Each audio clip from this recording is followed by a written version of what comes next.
শুধু চালকদের বেতন বাড়ানো হলেও কন্ট্রাকচুয়াল কর্মীদের একটি বড় অংশের বেতন বৃদ্ধি না হওয়ায় বঞ্চনার অভিযোগ তুলে আন্দোলনে নামল শ্রমিক কর্মচারী ঐক্যমঞ্চ কোচবিহার শাখা। সোমবার উত্তরবঙ্গ রাষ্ট্রীয় পরিবহন সংস্থার কোচবিহার ডিপোতে অবস্থান বিক্ষোভে বসল উত্তরবঙ্গ রাষ্ট্রীয় পরিবহন শ্রমিক কর্মচারী ঐক্যমঞ্চ। এদিন উত্তরবঙ্গ রাষ্ট্রীয় পরিবহন শ্রমিক কর্মচারী ঐক্যমঞ্চের কর্মীরা উত্তরবঙ্গ রাষ্ট্রীয় পরিবহন সংস্থার কোচবিহার ডিপোতে ওই অবস্থান বিক্ষোভে বসে। তাদের অভিযোগ, উত্তরবঙ্গ রাষ্ট্রের পরিবহন সংস্থার বিভিন্ন শ্রেণীর কর্মীরা লক্ষ্য করতে পেরেছেন 1066 একটা অর্ডারের ফলে শুধু এক শ্রেণীর কর্মীদের বেতন বৃদ্ধি করা হয়েছে। অন্যান্য যে সমস্ত কর্মীরা রয়েছে তারা ওই অর্ডার থেকে বঞ্চিত হয়ে রয়েছেন। তার জন্য তারা সমস্ত শ্রেণীর কর্মী এদিন অবস্থান বিক্ষোভে বসেছেন বলে জানান তারা।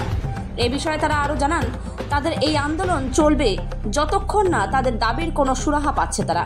তবে তাদের দাবি যদি পূরণ না হয় সেক্ষেত্রে তারা তাদের আন্দোলন লাগাতার চালিয়ে যাবেন।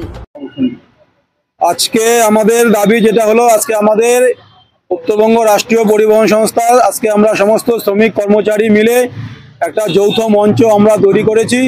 সেই যৌথ মঞ্চের আমাদের দাবি বেতন বৃদ্ধি, সেই বেতন বৃদ্ধির দাবিতে আজকে আমরা এখানে অবস্থান বিক্ষোভে সামিল হয়েছি।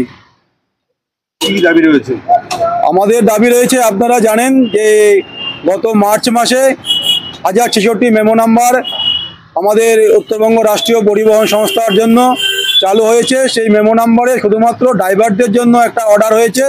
সেই অর্ডারে যে 5 বছর যাদের চাকরি হয়েছে তাদের 20,000 টাকা বেতন হবে, এবং 10 বছর যাদের চাকরি হয়েছে তাদের 25,000 টাকা বেতন হবে, 15 বছর যাদের চাকরি হয়েছে তাদের 31,000 টাকা বেতন হবে, এবং 20 বছর যাদের চাকরি হয়েছে তাদের সর্বোচ্চ 38,000 টাকা বেতন হবে। আজকে আমরা এখানে যারা এই সংস্থায় মেকানিক এবং কন্ডাক্টর যারা আছি এবং এজেন্সি মারফত নিযুক্ত কর্মী যারা আছেন তারা সকলে একই মেমো নম্বরে আমরা জয়েন করেছি।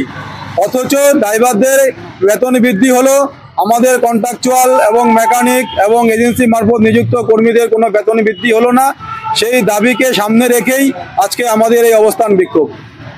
আপনার নাম? আমার নাম মাধব দে, আমি এই যৌথ মঞ্চের আহ্বায়ক।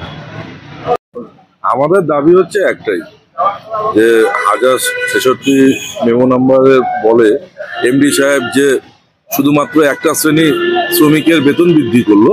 আমরা বলছি যে সমস্ত শ্রেণীর শ্রমিককে এই মেমো নাম্বারের আওতায় আনতে হবে। কতদিন চলবে আপনাদের এই আন্দোলন? আমাদের আন্দোলন চলবে এখানে সোম থেকে বুধ অবধি চলবে। তারপরে আমরা সংঘবদ্ধভাবে মাননীয় এমডি সাহেবের কাছে যাব, তাকে ডেপুটেশন দিব। যদি কোনো সুরাহা না হয় এরপর থেকে পরিবহন ভবনে লাগাতার আন্দোলন চলবে। আপনার নাম? আমার নাম রণেন্দ্রনাথ রায়, এই মঞ্চের আমি যুগ্ম আহ্বায়ক।